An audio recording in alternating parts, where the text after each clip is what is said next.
Hello, my sisters and brothers out there in the world. Today I am going to narrate inspired talks by Swami Vivekananda. And I am confident that if you listen to inspired talks, it is not only going to help you immensely in your life, but also it is going to give you clarity and a peaceful mind, regardless of what is going on in the outside world. By narrating this life changing book to all of you, I too shall learn at the same time as you. So, without further ado, let me start with inspired talks. The baby sees no sun. He has not yet the measure of it in himself. Get rid of the defects within yourself, and you will not be able to see any without. A baby sees robbery done, and it means nothing to him. Once you find the hidden object in a puzzle picture, you see it ever more.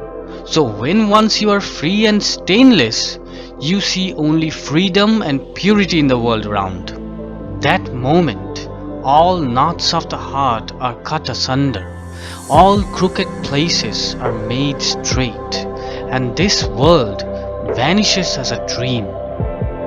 And when we awake, we wonder how we ever came to dream such trash. Getting home, misery mountain high has no power to move the soul.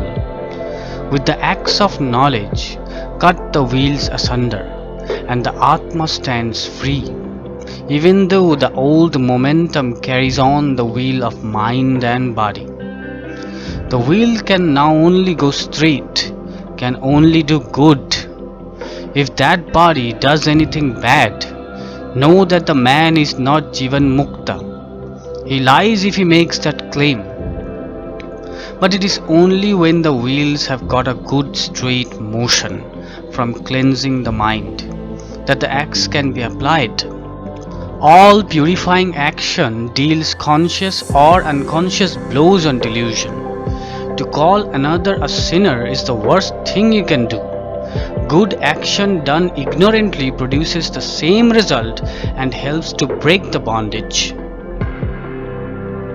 To identify the sun with the spots on the object glass is the fundamental error. Know the sun, the eye, to be ever unaffected by anything, and devote yourself to cleansing the spots. Man is the greatest being that ever can be. The highest worship there is to worship man as Krishna, Buddha, Christ. What you want, you create.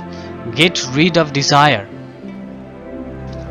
The angels and the departed are all here, seeing this world as heaven. The same X is seen by all according to their mental attitude. The best vision to be had of the X is here on this earth. Never want to go to heaven. That is the worst delusion. Even here, too much wealth and grinding poverty are both bondages and holds us back from religion. Three gifts we have. First, a human body. The human mind is the nearest reflection of God.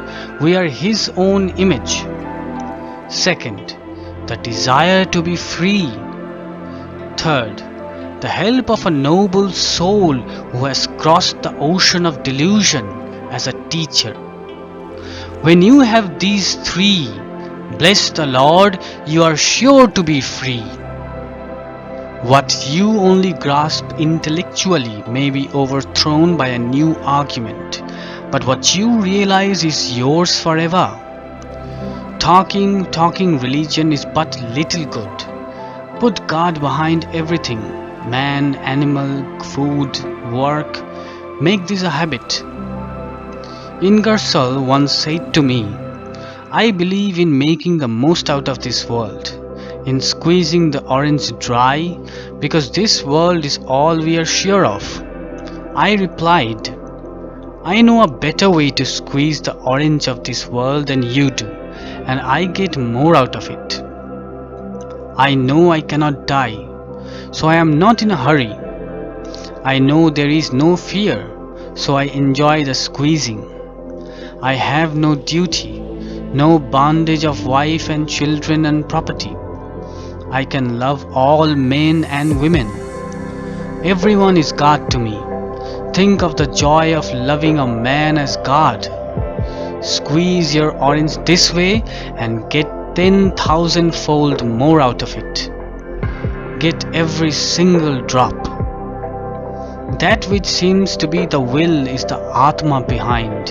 It is really free. Monday afternoon.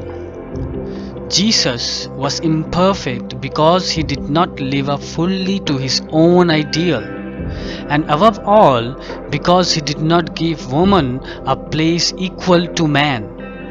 Women did everything for him, and yet he was so bound by the Jewish custom that not one was made an apostle.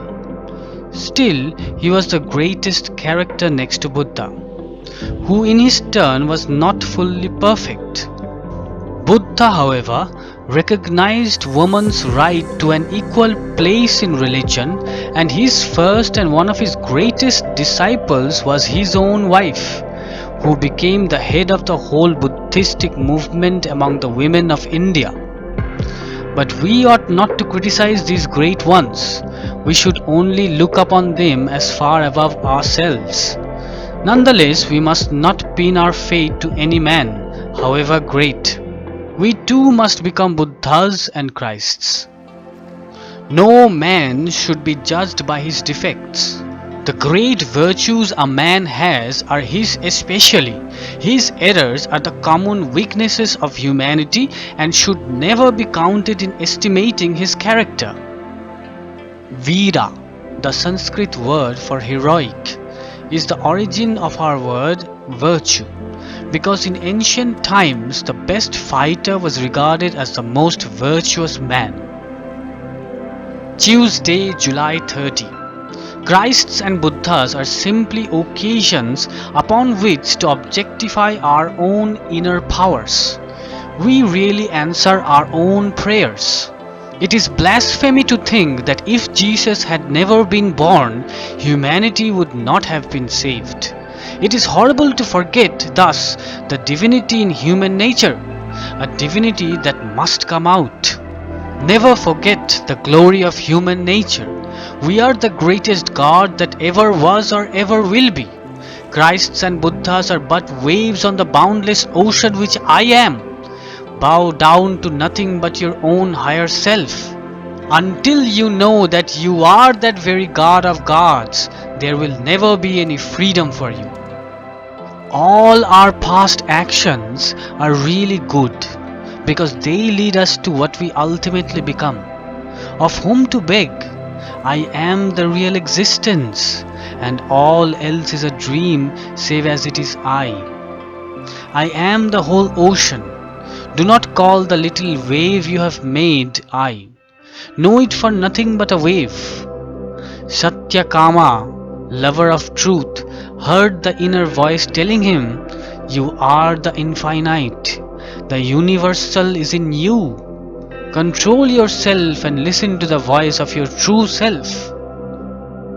The great prophets who do the fighting have to be less perfect than those who live silent lives of holiness, thinking great thoughts and so helping the world. These men, passing out one after another, produce as final outcome the man of power who preaches. Knowledge exists, man only discovers it. The Vedas are the eternal knowledge through which God created the world. They talk high philosophy, the highest, and make this tremendous claim. Tell the truth boldly, whether it hurts or not. Never pander to weakness. If truth is too much for intelligent people and sweeps them away, let them go. The sooner the better. Childish ideas are for babies and savages, and these are not all in the nursery and the forests. Some of them have fallen into the pulpits. I end this episode here. In the next episode, I shall pick up where I left off And hit the like button if you liked the video, and subscribe if you're new to the channel, and share this video with your friends and family if you think this video was helpful. And I'll see you guys in the next episode. Till then, take care everyone. I wish you all a very peaceful mind. Om Shanti, Om Shanti, Om Shanti.